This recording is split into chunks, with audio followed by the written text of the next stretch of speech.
Welcome to my YouTube channel the light of knowledge. हम लोगों ने अपनी 10th क्लास की बायोलॉजी की सीरीज़ का चैप्टर नंबर 3 स्टार्ट किया हुआ था, जिसका नेम था coordination and control. Previous lectures में हम लोगों ने अपना CNS कंप्लीट कर लिया था, सेंट्रल नर्वस सिस्टम कंप्लीट कर लिया था, जो कि हमारे पास कोऑर्डिनेटर पर कंसिस्ट होता है। कोऑर्डिनेटर बेसिकली आपके पास जो brain as a coordinator act करता है, लेकिन कुछ रिफ्लेक्सेस ऐसी होती हैं जिसमें हमारे पास स्पाइनल कॉर्ड भी एज अ कोऑर्डिनेटर एक्ट करता है। तो हमने एक लेक्चर में ब्रेन को डीपली स्टडी किया था कि ब्रेन के में कौन कौन से पार्ट्स हैं और वो कौन कौन से फंक्शंस जो है वो परफॉर्म करते हैं। उसके बाद हमने स्पाइनल कॉर्ड देखा था।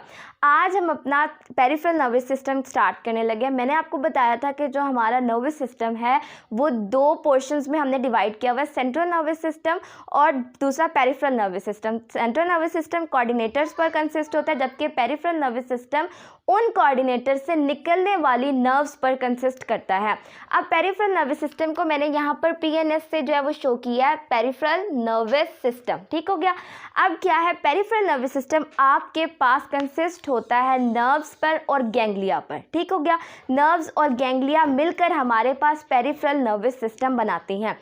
अब नर्व का तो आपको पता है, जब काफ़ी सारे एक्सॉन्स जो हैं वो मिलते हैं तो क्या होता है, वो नर्व्स बनाते हैं। जबकि गैंग्लिया जो है वो गैंग्लिया हमारे पास क्या होता है, जब न्यूरॉन्स की जो है वो सेल बॉडी कंबाइन होती है तो वो क्या बनाती है, वो हमारे पास गैंग्लिया बना देती है। ठीक हो गया।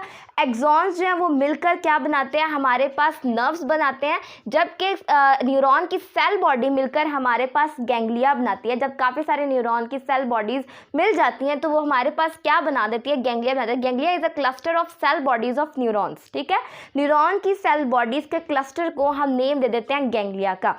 अब क्या है, आपके पास मैंने आपको बताया था कि आपके पास ब्रेन से और स्पाइनल कॉर्ड से नर्व्स निकलती हैं। तो जो नर्व्स हमारे पास ब्रेन से निकलती हैं उन्हें हम कैरिनियल नर्व्स कहते हैं, और जो हमारे पास स्पाइनल कॉर्ड से निकलती हैं उन्हें हम स्पाइनल नर्व्स कहते हैं। The nerves arises from brain is known as cranial nerves and nerves arises from spinal cord is known as spinal nerves. ठीक हो गया। अब इनके पेयर्स की फॉर्म में ये निकल रही होती है, एक इस साइड से तो एक इस साइड से। ठीक हो गया।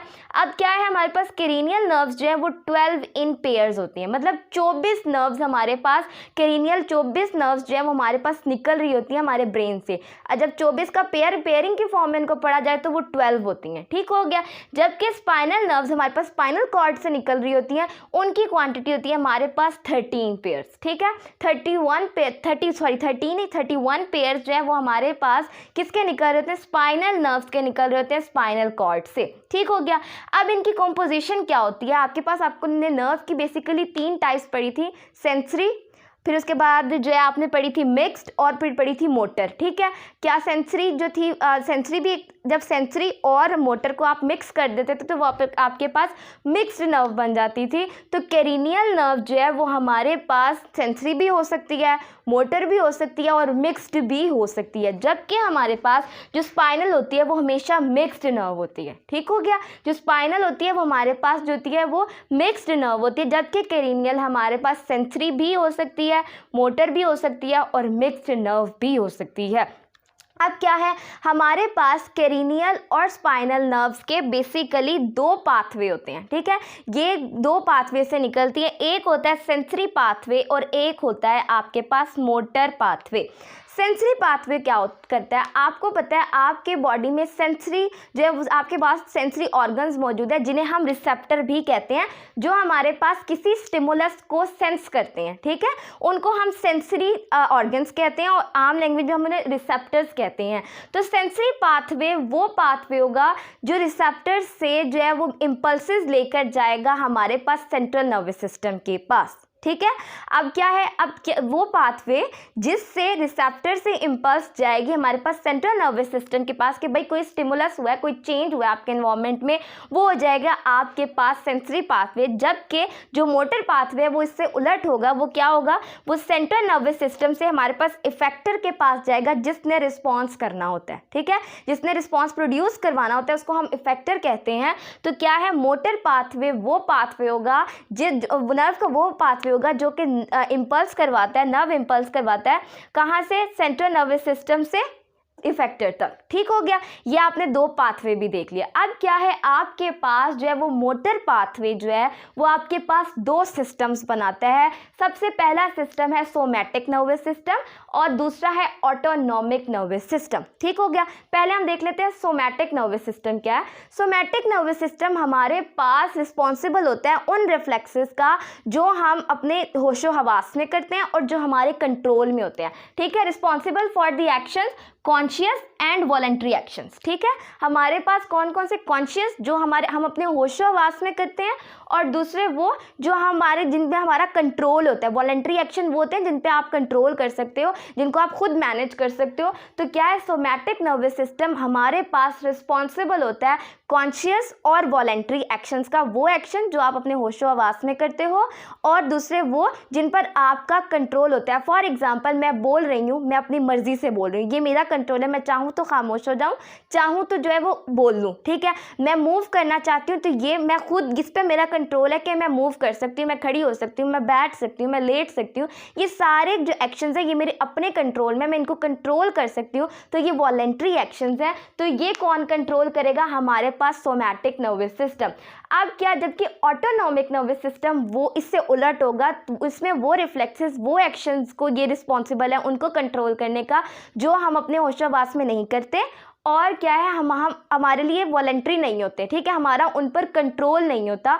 फॉर एग्जांपल, आपका हार्ट बीट, आपका ब्रेथ रेट, इन पर आपका कंट्रोल नहीं है। तो क्या है, ये आपके पास नॉन वॉलेंट्री एक्शंस है, नॉन वॉलेंट्री एक्शंस हैं।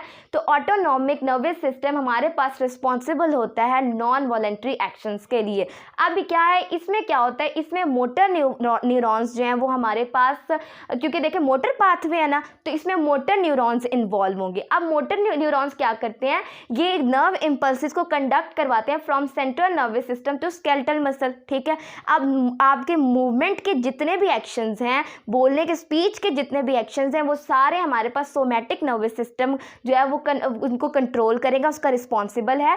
जबकि हमारे पास जो ऑटोनॉमिक है वो हमारे पास नॉन वॉलेंट्री एक्शंस के लिए। फॉर एग्जाम्पल, ये क्या करता है, ये मोटर न्यूरॉन्स नर्व इंपल्स को कंडक्ट करवाते हैं from central nervous system to cardiac smooth muscles and glands. आपके पास ग्लैंड्स की सिक्रीशन, आपका ब्रेथ रेट, आपकी हार्ट बीट, ये आपके कंट्रोल में नहीं है। तो ये सब कौन देखता है, हमारे पास ऑटोनॉमिक नर्वस सिस्टम रिस्पॉन्सिबल है। उसके बाद क्या है, ऑटोनॉमिक नर्वस सिस्टम के आपके पास दो पार्ट्स हैं।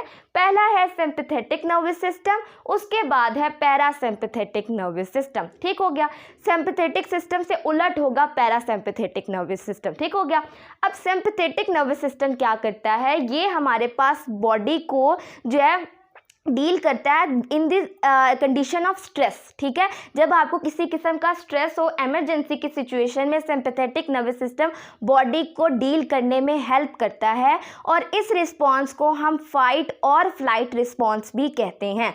आपको खुदा ना खास्ता कोई स्ट्रेस आ गया है, कोई परेशानी, कोई इमरजेंसी सिचुएशन में जो है आपके पास पैरासिम्पैथेटिक सिस्टम बॉडी को हेल्प करता है इमरजेंसी सिचुएशन से।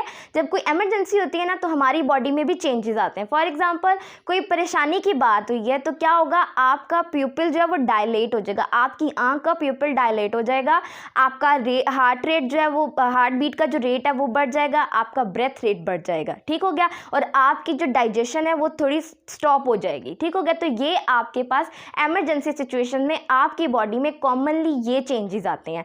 जबकि पैरासिम्पैथेटिक सिस्टम क्या करता है, ये बॉडी को नॉर्मलाइज करता है आफ्टर द स्ट्रेस। ठीक है, ये क्या है, ये काम करता है जब आपको कोई स्ट्रेस मिलता है, लेकिन जब आप उस स्ट्रेस से गुजरते हैं तो उसके बाद पैरासिम्पैथेटिक नर्वस सिस्टम का काम शुरू हो जाता है कि वो बॉडी को नॉर्मलाइज करता है आफ्टर स्ट्रेस कंडीशन। अब क्या है, आपका स्ट्रेस आया, आपका प्यूपिल डायलेट हो गया, अब क्या होगा, अब पैरासिम्पैथेटिक सिस्टम काम करेगा और उस प्यूपिल को कंट्रैक्ट करेगा, उसकी दोबारा पोजीशन पर लेकर आएगा। इसी तरह अगर आपका हार्ट रेट डिस्टर्ब हो जाता है, स्ट्रेस की वजह से ऊपर नीचे हो जाता है, तो पैरासिम्पैथेटिक सिस्टम क्या करेगा, वो हमारे पास हार्ट रेट को नॉर्मल करेगा, हमारे ब्रेथ रेट को नॉर्मल करेगा और हमारे जो डाइजेशन स्टॉप हो गई थी उसको जो है वो देखेगा। तो आपने पेरिफेरल नर्वस सिस्टम देखा, पेरिफेरल नर्वस सिस्टम में सबसे पहले आपने देखा कि आप पेरिफेरल नर्वस सिस्टम में बेसिकली दो टाइप की नर्व होती हैं, क्रेनियल एंड स्पाइनल। ठीक हो गया। अब क्रेनियल और स्पाइनल जो है नर्व जो है वो दो पाथवे अपना सकती हैं। कौन से? Sensory and motor pathway. Motor pathway जो है हमारे पास दो सिस्टम्स बनाते हैं, सोमैटिक फिर उसके बाद ऑटोनोमिक। ठीक हो गया। ऑटोनोमिक नर्वस सिस्टम में आपके पास दो पार्ट्स हैं। पहला है सिंपैथेटिक नर्वस सिस्टम, फिर है आपके पास पैरासिम्पैथेटिक नर्वस सिस्टम। इसके बाद आप देखेंगे कि आपके पास रिफ्लेक्स एक्शंस कौन से हैं, रिफ्लेक्स एक्शन क्या है और रिफ्लेक्स आर्क क्या है।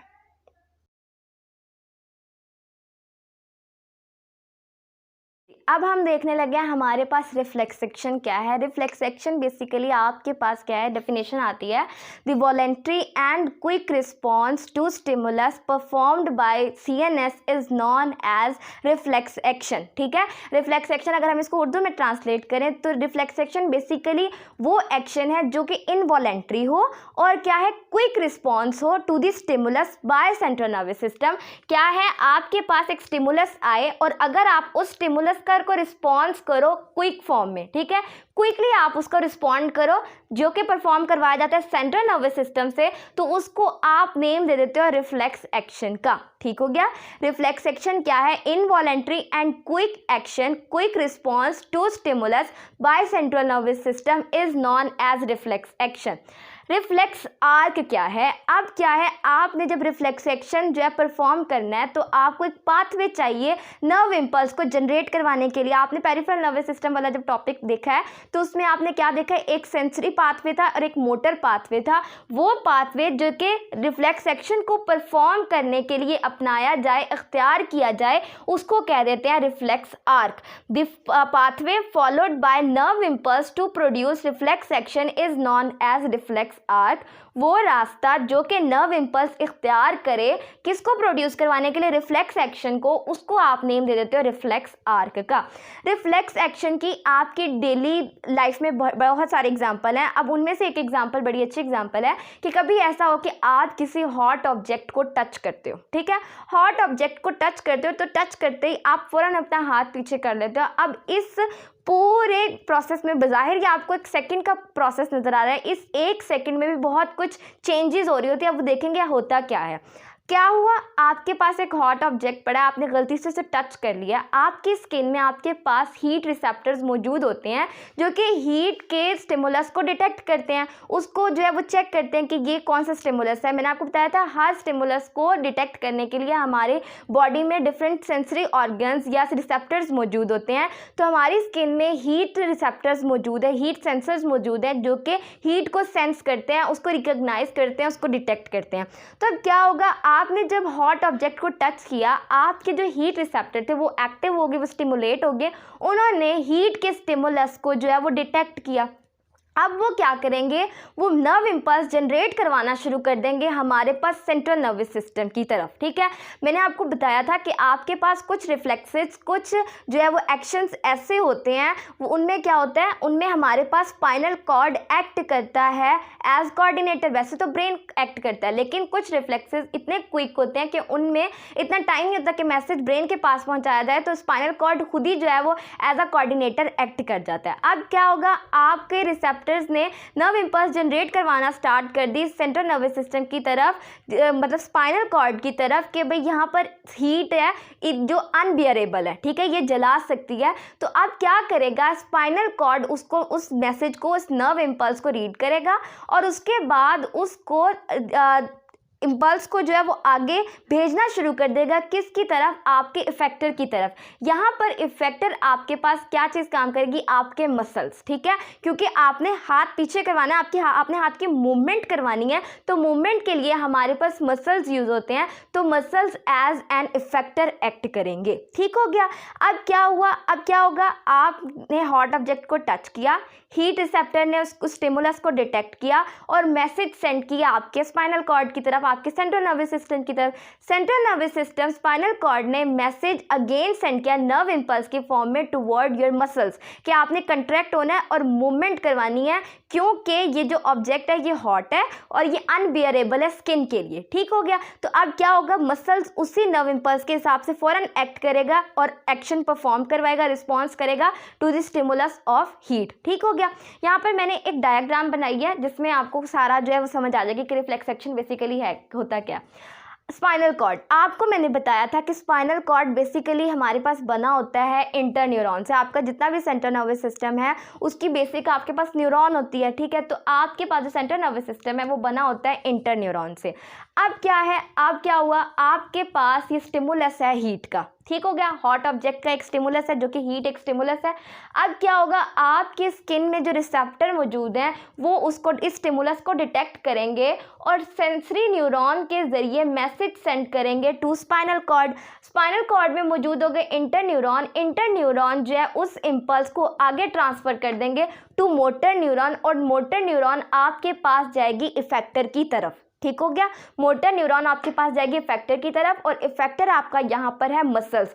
मसल्स क्या करेंगे, मसल कंट्रैक्ट करेंगे और मूवमेंट जो होगी, मूवमेंट होगी। इस जो मूवमेंट है ये बेसिकली रिस्पॉन्स है आपके पास। रिस्पॉन्स किसकी तरफ, हीट के स्टिमुलस की तरफ। ठीक है, तो इस पूरे रिफ्लेक्स सेक्शन में आपके पास कोऑर्डिनेशन के जितने भी कंपोनेंट्स हैं वो सारे कंपोनेंट्स पूरे होते हैं।